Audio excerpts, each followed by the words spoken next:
According to the contract, every employee of RepStack is hired on probation basis and for a period of 90 days, after which they are put up for a process of confirmation. Now, every employee who is put up for confirmation will either be accepted or have their probation extended by their manager. So the process that goes is that nearing the completion of their 90 days, 1 week prior to that, the HR person is going to send the manager a form called employee probation confirmation form.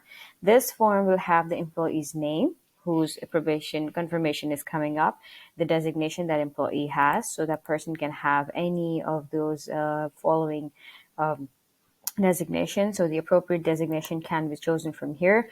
If the person is working on the client as an associate, then the client's name, or if the person is working for the core team, then this part can be skipped.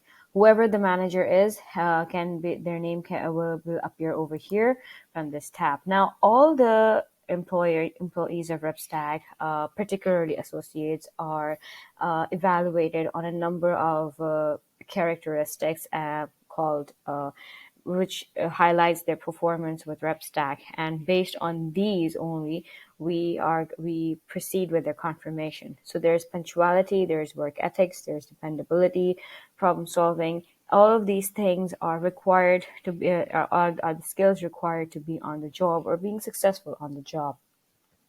Finally, it has the comments of the manager if the person would like to what the manager thinks about that particular employee or the associate, and whether they approve this or not approve it.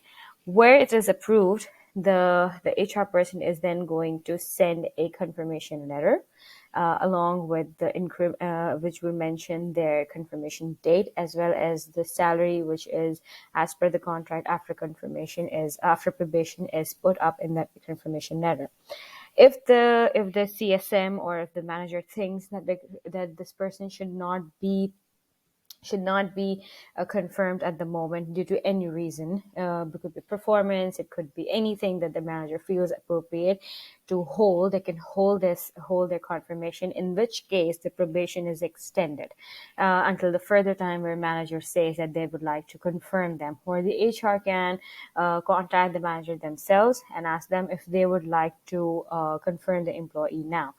And where the manager says not approved and has certain comments to say that the person is not up to the mark and should not be confirmed and should not be retained, then in that case there is an offboarding which is scheduled by the employee. So this is about it from the probation confirmation side. There are certain times when after probation, or where the probation is on hold or is not approved, the employee themselves give the resignation. So what happens in resignation, we will see the whole process of termination of how that goes in. But for now, for the probation confirmation is a very short, precise process, which is completed through this form and is recorded for the documentation purposes on Bamboo HR.